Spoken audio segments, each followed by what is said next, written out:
I know that 3 people, I think about 3 in my classroom got hurt. I just saw blood everywhere. Some girl had a big bump over here. I don't know where she got shot. A lot of people were bleeding out like with their legs. There was just like blood everywhere. At least 17 people are dead after a shooter attacked a high school in Parkland, Florida.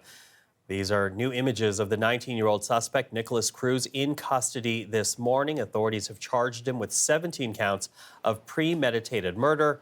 And now the investigation begins into why he allegedly took a semi-automatic weapon onto his former high school. For the latest, we reached out to NBC's Chris Pallone in Parkland.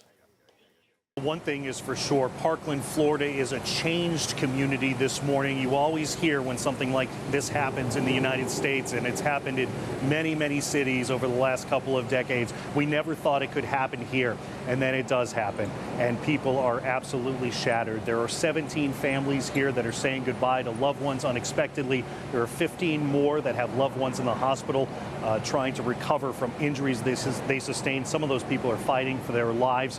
We're also learning more about the accused gunman, a 19-year-old named Nikolas Cruz. He's a former student at the school who was expelled last year for disciplinary reasons. A lot of students that had been interviewed said that he was kind of a different type of person. They tried not to associate with him. Some students said that when they heard the name, they were not surprised when they heard it. However, last night, NBC News talked to an attorney who represents a family. They say that Cruz had been staying with them since November when his mother died, and they say they didn't see this coming at all, that he had had no behavioral problems in the time that he had been living with them. Of course, police are inside the school piecing together what happened here yesterday shortly before 3 o'clock, and they're also questioning that suspect. They're trying to answer a question that might not have a satisfactory answer for people around here. Why? Why did that gunman walk into the school and carry this out? The community will hold a couple of vigils to remember the victims here today, one at noon at a local church, one at a park right near the school at 2:35 this afternoon, about 24 hours after this shooting occurred. Michael? Well, as the community deals with its grief and the horror of what took place yesterday, I do wonder, Chris, about the shooter himself. What is the picture that's now emerging of the shooter?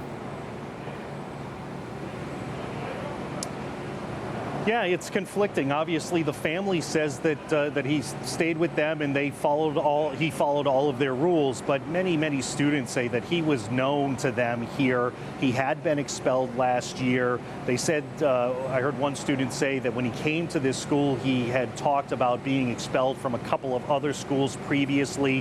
One student who spoke to NBC said that he was paired with him on some sort of group project, and after that didn't want to associate with him much. Just said he was always sitting alone by himself, kind of fidgeting.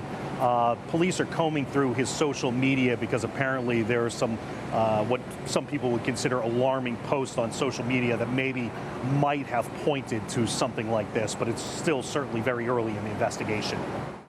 And our thanks to Chris Pallone. He's with NBC News. He spoke to us from Parkland, Florida. Now, that said, officials in Broward County in Florida have just released a mugshot of Nikolas Cruz, again charged with 17 counts of premeditated murder.